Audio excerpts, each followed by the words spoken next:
if you're doing urban and you're trying to protect your chickens from predators, so now we're moving into predators, then pretty much if you just protect against raccoons, you've protected against everything for when you're urban. So whatever design you come up with is all about the raccoons. And then if you're in the country, all you got to do is design your systems to protect against coyotes. And if you can protect against coyotes, then you're going to be pretty much set. Now we heard earlier from Jacqueline, and was she awesome or what? She's amazing. Now of course there's many schools of thought, and every time I go to their place, and I love going to their place because there's just something about the place that's just got this amazing vibe. I don't know how to describe it. It's just wonderful to be there. And I think it's a natural thing. I don't think it's a manufactured thing. But it's awesome. But they don't have a livestock guardian dog. And they travel other paths. And you heard Jacqueline talking about how they're trying to work with the coyotes. The coyotes haven't imprinted on their chickens as saying like, that's food. And so they're, yes? She also notified voles as being a good source of meat for the coyotes. And whenever I put hoogle mounds in that garden illustration actually behind you, we had ground mice and voles and stuff. And so I wonder if you could, your failed attempts of hoogle culture could just be a great coyote habitat, if that is such a thing in your systems.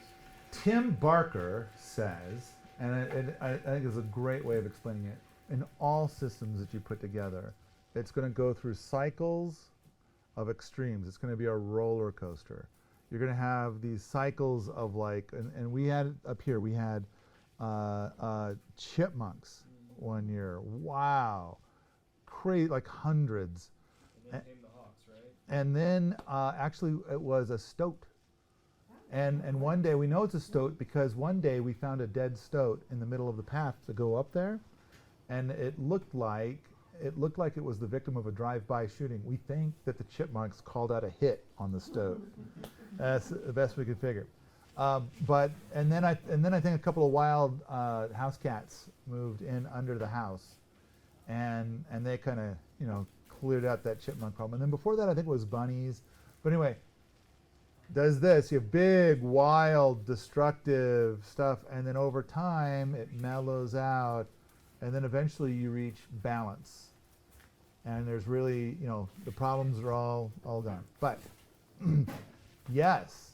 Now, if you see groundhogs or if you see gophers, like you got a lawn, you've got your little chem lawn going on, and it's all perfect.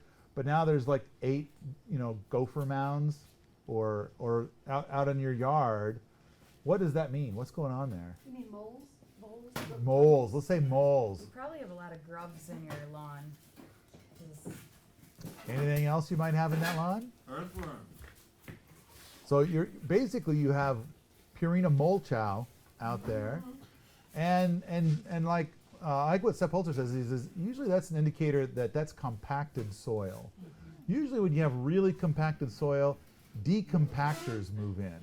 And it's going to be your moles or other weeds that have amazingly powerful taproots that will break up compacted soils. So it's like Mother Nature's coming in and saying, don't worry, I can fix this. And it's usually a very compacted, anyway, a monocrop lawn, chem lawn, usually it's a disaster. And there's all kinds of things that people do. So you keep buying more chemicals to keep fighting all of Mother Nature to have something that looks like that. All right, but farm versus urban, we talked about that a little bit. Predator pressure is a big deal. So a lot of people talk about I protect my chickens from coyotes with llamas. Now, what do you suppose their predator pressure is like? Who's predator pressure? The llamas? Well, okay, so if you are protecting your chickens from coyotes, you got coyotes in the area, and you're protecting your chickens with llamas, what do you suppose the predator pressure is like? Now keep in mind, most of your predators are nocturnal. Hi. And llamas are not nocturnal. So I've heard of people that say they have great success with llamas. Some people say they have great success with geese. Some people, I mean, there are some animals. Donkeys will protect your livestock, but these are all not nocturnal animals, and so generally your pressure is pretty low. And then when I got into Mount Spokane, I was told by all the neighbors that no one is able to raise chickens because of all the coyotes. So then I brought in livestock guardians. So this is Liza. We had Liza and Henry, the Hole in the Bucket song. And so Liza was in charge. Henry was older, but Liza made it clear that Henry's going to do what Liza says. Now, Henry is a mutt, and I was amazed that Liza was bossy, and Liza told Henry what he's going to do each day, and Henry did it. And Henry is not a livestock guardian dog, but it turns out that he can be told what to do, and so the two of them did a great job. Now, I do think that for the most part, there are people that are trying to do farming, and then there are people that simply live in the country. And then I kind of feel like the way to tell the difference is, do they have livestock guardian dogs? Because if they've got livestock guardian dogs, then it's like, okay, I'm going to try and keep the deer away. I'm going to try and keep the wildlife away. I'm going to try and protect what I've got going on here. But people who live in the country, they tend to not have dogs like this. They might even have dogs that'll eat chickens. In fact, a lot of people are like, oh, I have a German Shepherd, or I have a Border Collie or whatever. These are not livestock guardian dogs.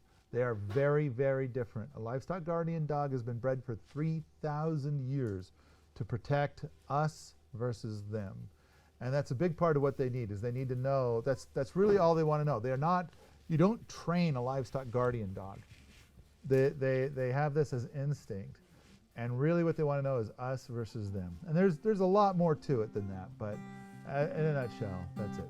If you like this sort of thing, come on out to the forums at permies.com, where we talk about animal husbandry, homesteading, and permaculture all the time.